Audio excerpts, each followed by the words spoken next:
Hello everyone, myself Mohit Kumar Sharma, final year student in EC Department of MLV Textile College Bhilwara. I am going to present you my seminar report on wireless communication from high altitude platform.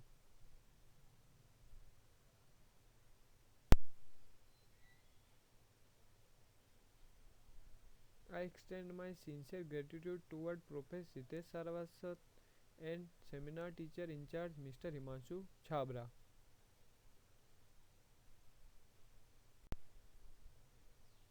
Let's get start with seminar.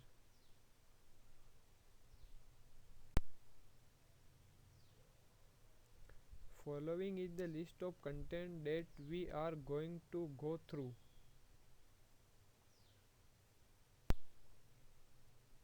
First point is abstract.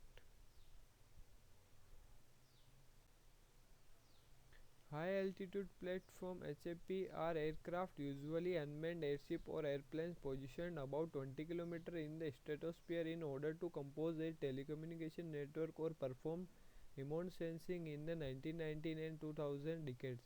Several projects were launched but very few has continued. In 2014, two major internet companies Google and Facebook announced investment in new HAP project to provide internet access in region without communication infrastructure, bringing back attention to the development of HAPs. This article aims to survey the history of HAPs, the current state of the art, technology trends and challenges. The main focus of this review will be on technology directly related to the aerial platform inserted in the aeronautical engineering field of knowledge, not dealing aspects of the telecommunication area.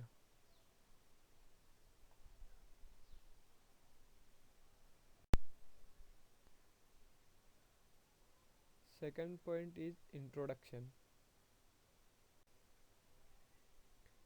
The thought of Dr. Jibendu Shekhar Roy about HAPA is communication using high altitude platform is a cost effective and an easily developable alternative to existing satellite and terrestrial communication.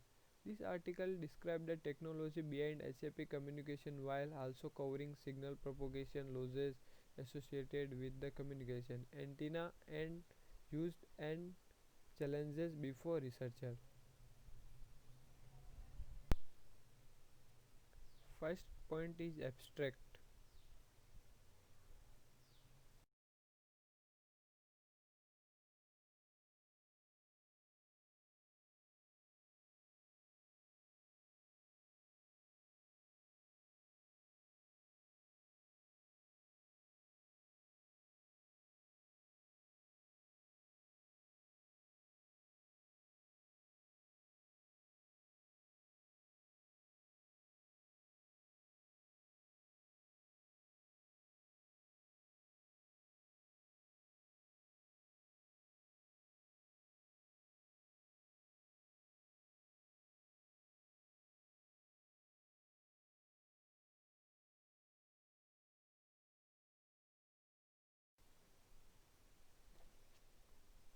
This is basic architecture of HAP. In this architecture, HAP airship and balloons are work as communication transmitter or receiver. It transmit or receive signal from small aperture of and VHF and UHF tower, and also transmit and receive from LEO MEO geo satellites.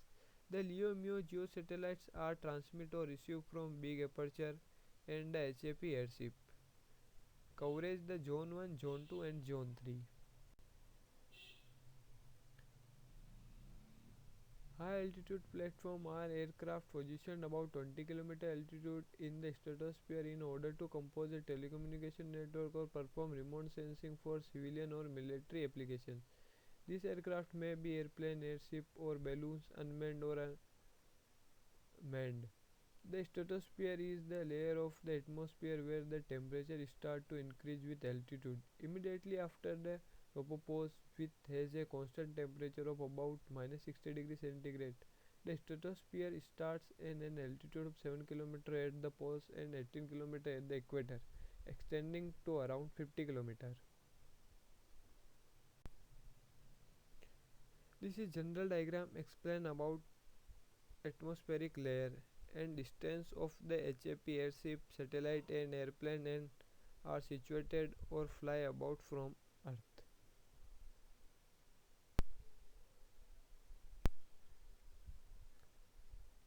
Third point is history. One of the first experimental projects specific for HAP research initiated in 1969 was the unmanned airship High Platform 2nd, built by Raven Company with support from the US Navy. The purpose was to analyze the feasibility of platform from high altitude recognition. The vehicle had 25-meter length, 62 kilowatt electric propulsion with propeller and power of 300 watts supplied by solar cell. A flight was released in 1970 with little more than 1 hour duration, reaching an altitude of about 21 km.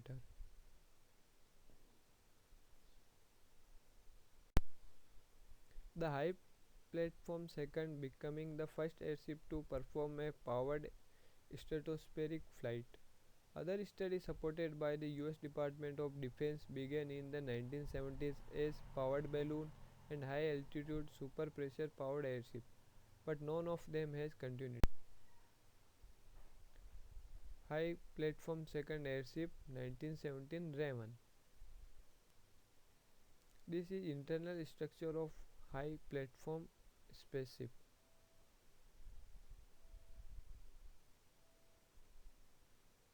Fourth point is application and uses.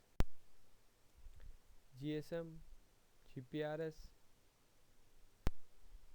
BTS, UMTS, carrier to interface ratio.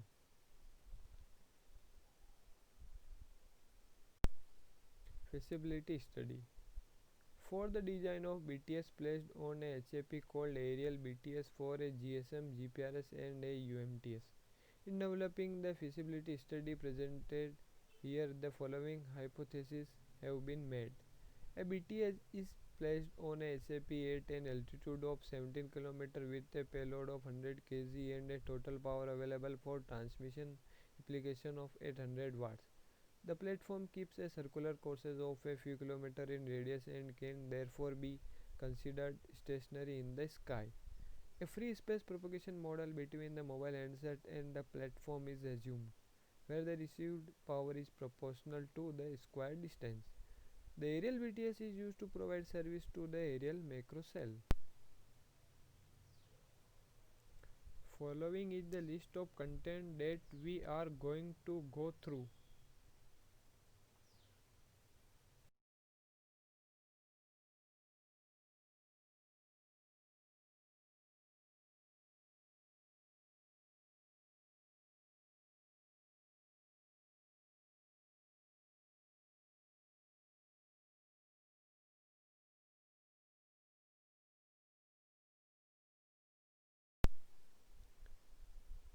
UMTS.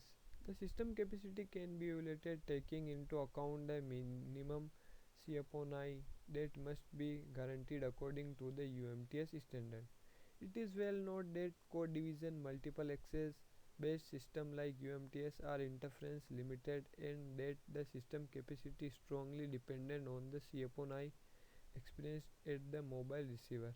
The interference level is due to several contribution. The total traffic power transmitted by the home BTS, the other user belonging to both the same cell and neighboring cell, thermal noise and other non-CDMA system. First point is abstract.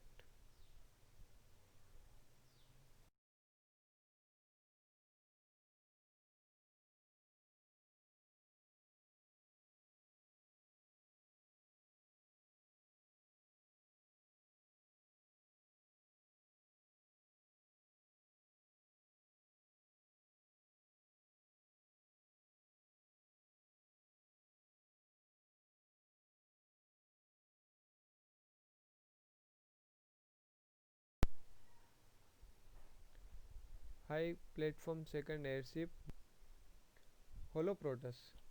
Angel Technology Corporation is planning to offer broadband telecommunication service using manned aircraft, a piloted FAA certified high altitude long operation aircraft will provide the hub of the network operating continuously over each market in 3 8-hour shifts.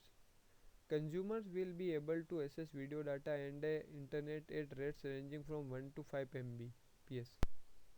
Feasibility study. For the design of BTS placed on a HAP called Aerial BTS for a GSM, GPRS and a UMTS. In developing the feasibility study presented here, the following hypotheses have been made. A BTS is placed on a HAP at an altitude of 17 km with a payload of 100 kg and a total power available for transmission application of 800 watts. The platform keeps a circular courses of a few kilometers in radius and can therefore be considered stationary in the sky. A free space propagation model between the mobile handset and the platform is assumed, where the received power is proportional to the square distance. The aerial BTS is used to provide service to the aerial macro cell.